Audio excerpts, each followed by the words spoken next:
ये मानते हैं कि देश को आज़ाद होकर पचहत्तर साल हुए?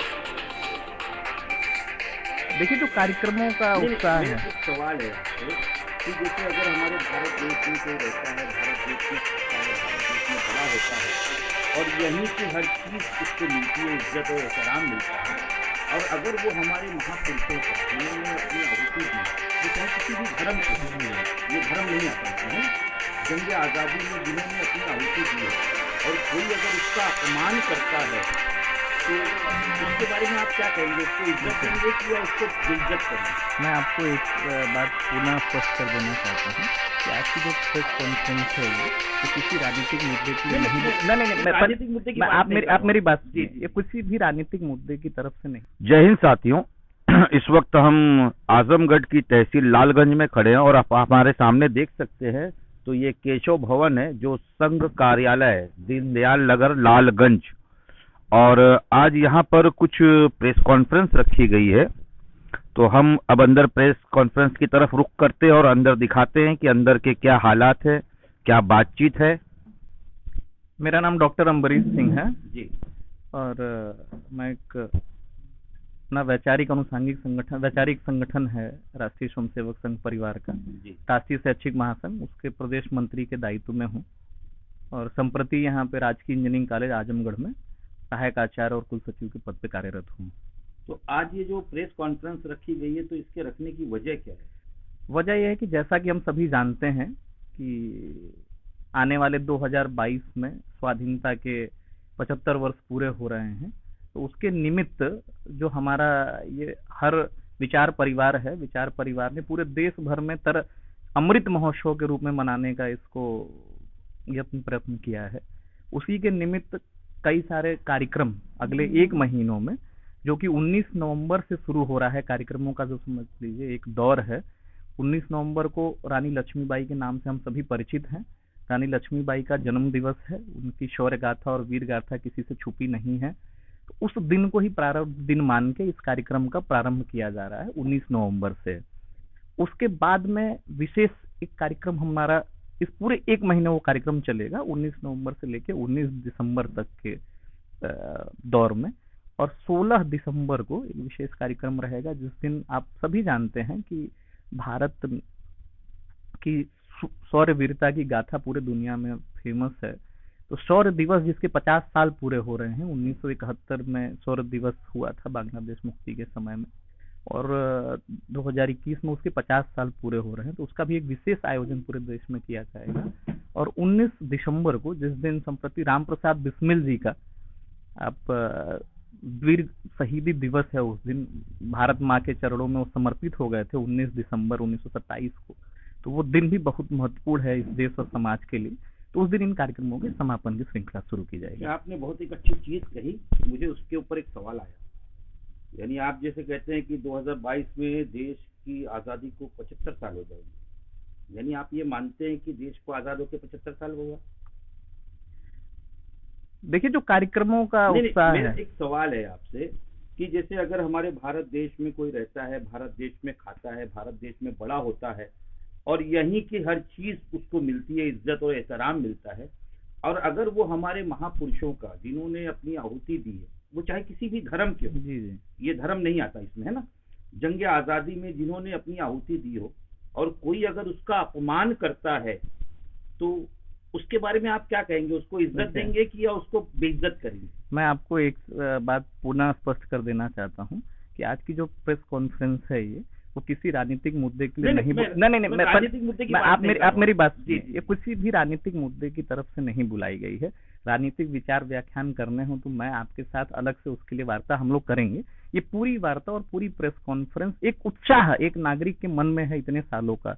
अगर आप चर्चा करेंगे तो बहुत सारी चर्चाएं हैं, हम सभी मानते हैं, हम सभी उस चीज को मान भी रहे हैं और पूरा हमारा विचार परिवार भी मानता है, ये सरकार भी मानती है और सभी मान रहे हैं कि ये अमृत महोत्सव, कहीं उसमें कोई दो राय नहीं है। इसके इतने साल पूरे हो रहे हैं, उसमें किसी को सारे लोगों को मनाना चाहिए, लेकिन देश के सारे लोगों को। तो उसमें कहीं ये एक राजनीतिक प्रेस वार्ता न होके पूरी तरह से हमारी गतिविधियों में हम क्या करने वाले हैं, कैसे करने वाले हैं, उसकी क्या चर्चा होगी, उसमें क्या कार्यक्रम होंगे, वो कैसे किए जाएंगे, किन समाज के हर वर्गों का क्या प्रतिनिधित्व रहेगा, समाज के द्वारा ये कार्यक्रम किए तो जाने ये हैं। अमृत महोत्सव आपका कब से चालू होगा? 19 नवंबर से तो वो ये प्रारंभ क्या हो- आप जैसे जो संघ की शाखाएं हैं वहां पर होगा कि गांव-गांव घूमकर जमीनी स्तर पर होगा? नहीं नहीं, ये माननीय प्रांत कार्यवाह जी, जो कि पूरे प्रांत में नेतृत्व का दायित्व तो हमारे कार्यवाह जी के नेतृत्व में कार्यक्रम किए जाने हैं पूरे प्रांत के अंतर्गत में। जी, जी। माननीय प्रांत कार्यवाह जी इस पर विशेष रूप से प्रकाश डालेंगे। माननीय आपका शुभ नाम?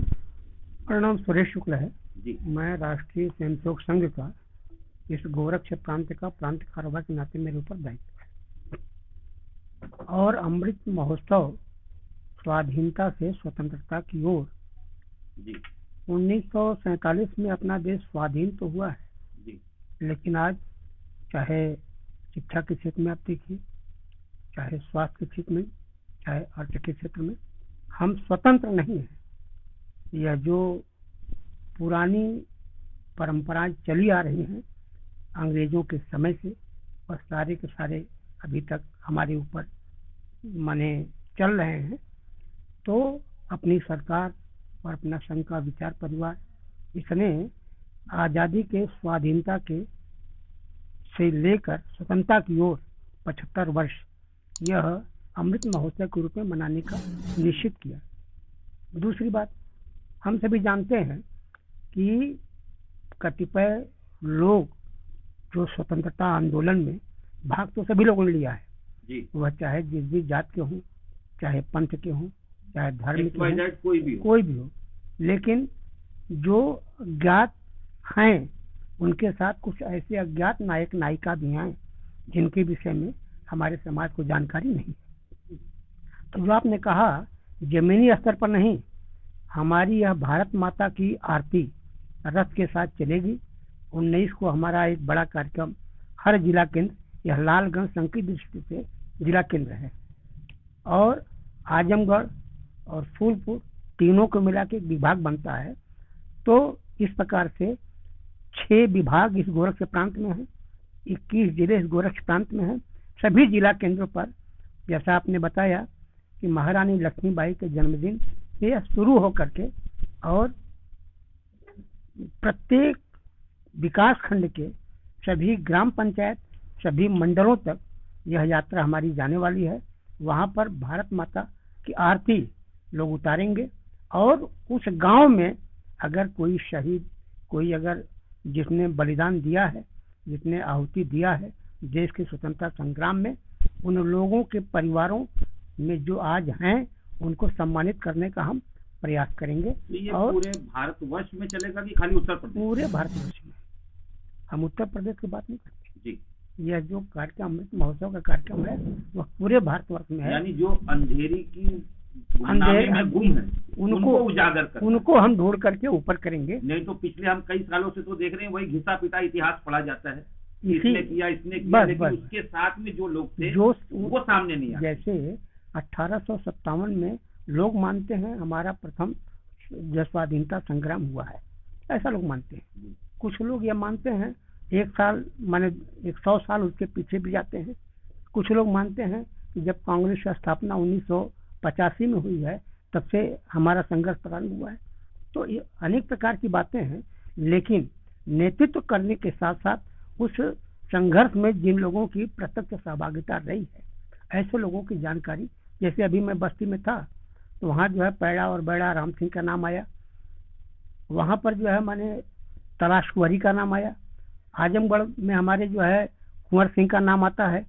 लोग कहते हैं कि पिंडारी ये जो है डकैत थे, उन डकैतों का नेतृत्व जो है कुंवर सिंह ने किया, लेकिन बात ये नहीं है। पिंडारी वह ऐसी जाति है जो वीर जाति थी, और जो बिखरे हुए लोग थे, ऐसे लोगों को एकत्र करके जो हमारे कुंवर सिंह ने एक बार अंग्रेजों से पुनः लोहा लिया, और आजमगढ़ को जीत कर वह जो है बक्सर जाते समय जो गंगा में जो लड़ाई हुई उसमें उनके हाथ में गोली लगी, उन्होंने हाथ काट के गंगा को अर्पित किया। तो इस प्रकार का जो है, तो उनके साथ और कौन लोग हैं, हम जैसे किसी भी धर्म, हमसे धर्म से कोई मतलब नहीं। जैसा जिन्होंने भी देश के लिए माने आहुति दिया है, बलिदान दिया है, उन्हें सभी लोगों को हम उजागर करने का प्रयास करेंगे। क्योंकि ऐसा है कि आरएसएस को लेकर, संघ को लेकर, खासकर मुस्लिम समुदाय के अंदर अलग अलग तरह की अफवाहें फैलाई जाती है। तो ऐसा मैंने इसके लिए ये सवाल नहीं, किया कि उसके अंदर चाहे किसी भी धर्म का हो, हमने उसको सम्मानित हमने किया शब्द जाएगा। प्रयोग किया है, इस देश के अंदर कोई भी मत हो, कोई पंथ हो, कोई संप्रदाय हो, हमसे उससे मतलब नहीं। जिन्होंने आज़ादी में सहभागिता निभाई है, सक्रियता निभाई है, आज़ादी के लड़ाई में जिन्होंने सहयोग किया है, ऐसे सभी लोगों को हम सम्मानित करने का प्रयास करेंगे।